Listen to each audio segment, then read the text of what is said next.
Greetings, I'm Solidus-Skully, and welcome back to Kingdom Hearts. I was initially about to use a subtitle, but no, I realized we were doing the first one. Now it is time for more violence! And now we also have Aladdin in our party. Yeah, the battle theme is pretty fucking sweet. By the way, those, Jesus Christ, I keep on forgetting the names of these fucking Heartless. The large bodies.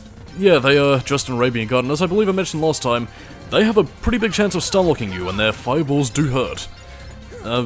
So yeah, just, get back around them and, you know, just keep on your guard. The biggest problem with them is really just the fact that, and again, this is also kind of a bigger problem than some other games than it is here, but I don't know, the fact that you can't attack them front on, or that the hitbox for the front of the large body is a little bit, skeevy. Again, I don't really know, I haven't really experimented with it, but I think it's, U-shaped as opposed to having more of a pill-shaped hitbox, so, yeah. That's why the, you know, then again, I haven't really experimented for myself just to test the hitbox of the large bodies, but yeah, it makes it a little bit annoying when it stops your attacks, and, yeah. As you can see here, in keeping with the level design of Agrabah being very topsy-turvy, yeah, we're basically going around and exploring more of the areas where you have to use your verticality. They block off parts of the main street, which are mysteriously cleared shortly afterwards, so, what the hell. Yeah, I suppose if I could say something about Kingdom Hearts, or at least, well, maybe not necessarily Kingdom Hearts 1, but I'd say at least this area of the game is that they don't really have a lot of, like, contextual reasons for hazards showing up. Like, I mean, in any other game, you probably would have had, like, a short little in-engine cutscene, or, you know, like a little in-game cutaway where, you know, the area, like, collapses and you gotta go around it or something. Not in Kingdom Hearts, though, it just sort of appears and disappears.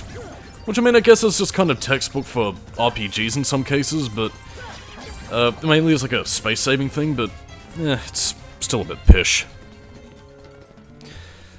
But I suppose, with the lack of anything else to talk about, because this is basically just sort of exploring around, opening treasure chests, and, well, basically just sort of buggering around, really. So, yeah, let's talk about voice acting trivia, at least in regards to Genie and Robin Williams and all the fun-filled stuff related to him. The main reason why Williams didn't reprise his role for Kingdom Hearts or any other Disney movies, I think at least except for like the third Aladdin direct-to-DVD movie or some shit, at least I think, it was mainly because when the original 1995 movie was being promoted, Robin didn't want to be promoted in the film's material, and was basically just limiting the use of his voice to the film itself. And again, since Williams was such a big name back in that time, because, you know, this is when I think he was probably well known for stuff like, you know, Mork and Mindy, his stand-up routine, obviously, and Mrs. Doubtfire especially by that point. But yeah, the fact that Disney pretty much ignored his wishes and did promote him as a big part of the Aladdin experience, it ended up pissing off Williams, and, well, that pretty much just left him sore to not return to any role, which is a bit of a shame because, you know, well, again, I say this in passing because the man is, sadly no longer with us. I mean, the man was a fantastic voice actor and, you know, had a very wide range of, you know, emotions, man. And again, it's especially bizarre for Kingdom Hearts, especially since Robin Williams himself was a pretty big noted video gamer. Like, I mean, to the point where he named his daughter Zelda after, you know, the titular character from the Nintendo series, so yeah. That being said, though, as I mentioned briefly in the last part, I do still very much like Dan Castellaneta in the role. Like, I mean, it is quite obvious that you can hear bits and pieces of Homer Simpson in his voice, but again, he does still have a very lively amount of emotions and expressions, and I guess maybe in part thanks to the animation. Again, they capture a lot of Genie's likeness down pretty well, and again, it makes the character feel very likable. Like, I mean, I've got no complaints with Dan Castellaneta as his voice, and, well, I mean, since Robin Williams is no longer with us, I'd say he's a pretty fitting character to take up the mantle. And I suppose also going into Aladdin and Kingdom Hearts going forward, they do actually end up adapting one of the direct-to-DVD sequels, which is, odd to say the least, but yeah, that's pretty much the last we saw of it. I was honestly hoping that they would have done something for Kingdom Hearts 3, but no such luck apparently, and I can say this much, I would have much rather done an Aladdin sequel for that world than what we got in Kingdom Hearts 3 for some worlds which were kind of a bit pish. But I'll save that for whenever I cover Kingdom Hearts 3, like, I don't know, like 4 years down the line at this point, who knows. But regardless of such, this is pretty much just going around and collecting treasure chests, and this is what I was talking about before with the whole verticality aspect. Like, I mean, slowly unlocking your way towards the main courtyard, but at the same time you are also unlocking little pathways to gain you access to treasure chests, and again, It gives Kingdom Hearts 1 more of a platforming-inspired level structure that a lot of the later games tended to lose out on. Well, I suppose with a slight exception given towards Dream Drop Distance and somewhat to Kingdom Hearts 3. But yeah, I mean, I don't really know what to think about that. Like, I mean, I seem to remember, at least... excuse me. I seem to remember at least at one point, I think maybe one of the big inspirations behind Kingdom Hearts development, at least initially, was Super Mario 64. So that might have been where a lot of the platforming elements ended up coming into fray, but at the same time though, I don't know.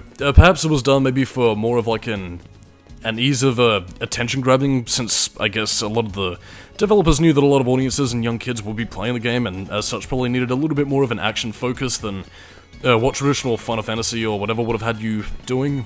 Even though I'm pretty sure most kids started out on stuff like Final Fantasy 4 or Final Fantasy 6 anyway, so what the fuck? I can't really say for certain, but the point is that, I don't know, it's very action-oriented, and, well, the level design here is pretty good and engaging, and that's all I can really ask for. I believe this is also another example of me not really knowing how to navigate, because, again, I do remember generally how the levels flow.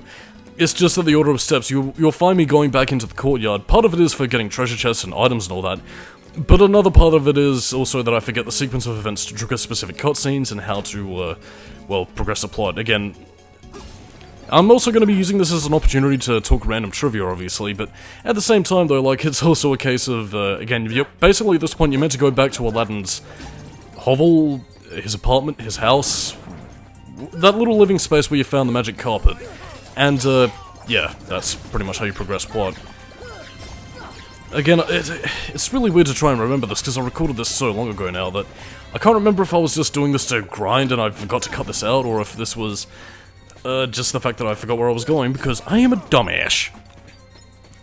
But I suppose in the meantime, so we can talk about something if you don't want to know. Let's just talk about some more trivia. And, also a little, fun fact for those of you who, aren't familiar with the Arabian Nights tautology, if that's even the right turn of phrase, or knowledge, whatevers. The fact that the original Aladdin story was in fact set in China, and Aladdin had a mother. So, yeah, that, as you could probably tell by that, yeah, this wasn't originally included in the 1001 Tales of the Arabian Nights. I mean, putting all that aside, like, I mean, apart from it being set in China and Aladdin's mother being a big part of the thing, yeah, the story was generally pretty much the same, where Aladdin goes into a tomb, finds, the lamp.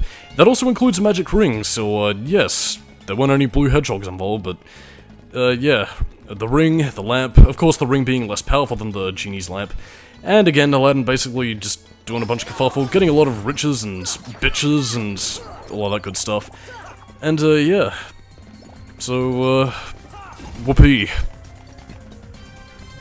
And I suppose what I could probably go into that a little bit as well is that the Arabian Nights, in and of themselves, like, I mean, again, the stories themselves were basically compiled from passing travelers and, all sorts of legends and fables just sort of being passed down along the generations. So again, like, I believe there are actually different versions of the Arabian Nights that contain very different tales, and some being very different than others, or some very familiar tales that have just been altered over the course of time, since they were told by different storytellers, likely telling these stories for a coin, or whatever valuables were being traded way back in the day, and that's pretty much how the stories are comprised to the way we know them today. It does actually give you something to think about, really, with a lot of these stories ostensibly being, I guess, very free-range. Like, I mean, I'm not necessarily too sure about what publishing rights would have been, back in the time around, the days of, sultans and, all that kind of stuff, but it is curious to think about. I guess maybe one could ostensibly consider them fanfiction in the same way that one might consider the tales of the Greek pantheon, Greek gods, and, their mythology and all that kind of stuff, so I don't know. It's very different, is all I'm really gonna say. But again, now we're pretty much getting right back on track after we triggered that cutscene with the Thingo and Wingo and the Bingo. Now we can just fuck off down to the Bazaar, and finally trigger the cutscene that gets the plot moving. Again, like, I mean, this part probably would have been a lot shorter if I knew what the fuck I was doing, but yeah. Because of my dumbassery, we finally found him. Let's jump down, Geronimo. setting your sights a little high, aren't you, boy? Back to your hole, street rat. I will not allow you to trouble the princess anymore. Jasmine! I'm so sorry, Aladdin. Genie, help Jasmine, please. One wish left. You're making this really easy, you know? So sorry, boy. I'm afraid your second wish has been denied. Huh? I'm sorry, Al. And now, I bid you all farewell. Attack!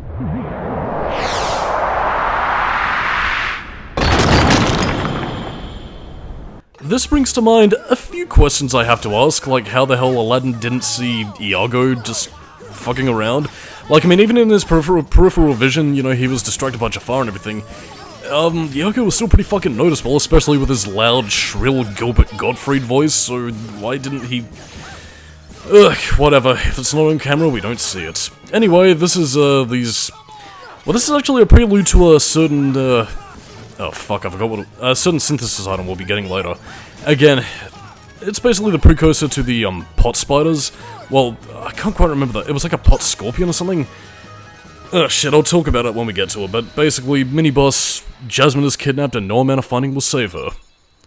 Jasmine!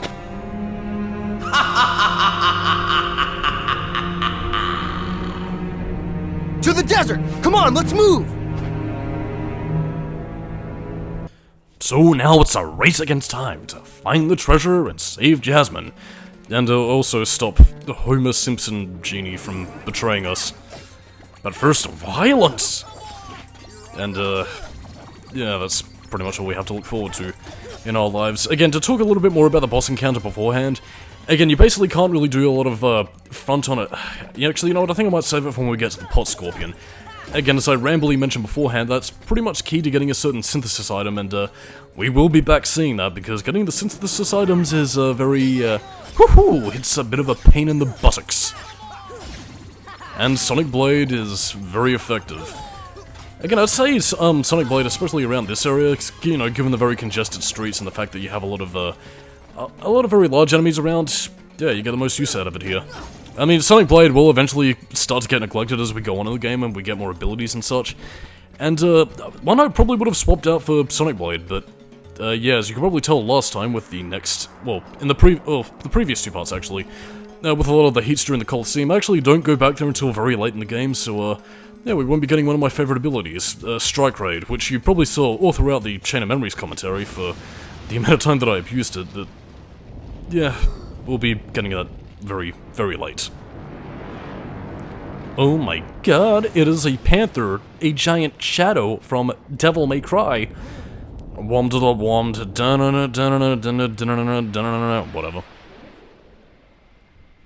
Yeah, the Cave of Wonders is alive. I don't know if this was a thing from the movie, but basically we're gonna blind it and it'll just open wide like it's getting ready for dental surgery, so, yeah. I will say when it comes to this boss fight in particular, and, well, I'd also say some of the other giant boss fights throughout Kingdom Hearts 1, a lot of it is a little bit fucky. Like, I mean, they do have very big fuck-off attacks, mainly regarding to shooting out laser beams and huge, like, area-damaging attacks, but I don't know, like, the fact that you have to constantly find your way up towards a boss gets a little bit... I don't know, it kind of pads it out to a certain degree, which makes it a bit aggravating to complete, but... I mean, the sense of scale is impressive, but some are a bit more finicky and fuck-aroundy than others. I believe you can get tech points if you deflect them, but, I misremember unless this video shows it off. Come on, don't make a liar out of me. This is basically what I was trying to do, but, yeah. The best place to really attack these eyes is mainly just on the top of its head, if you can get your Keyblade to sort of like clip through the jagged stone thing there, but again, don't get your hopes up, it is kind of a pain in the buttocks. But again, by the time you knock out both of its eyes and its eyes turn yellow again, it has been purified from the darkness that Jafar has cast upon it. Or at least I think he has. I don't know if this cave is sentient on its own, but... whatever. Actually, now that I think about it, there's really not much that this thing really does. Like, I mean, you're gonna get a bigger threat from the enemies themselves rather than from the Cave of Wonders, so, yeah, not really too much to say about this. Well, I mean, that being said, though, this does give you a good opportunity to farm for a lot of blaze gems and stuff like that, so you'll be one happy camper. But alas, the Cave of Wonders has been defeated, and next time on the Kingdom Hearts commentary, we will enter the Cave of Wonders and rescue Jasmine. Or will we fail? I deduce, dear boy.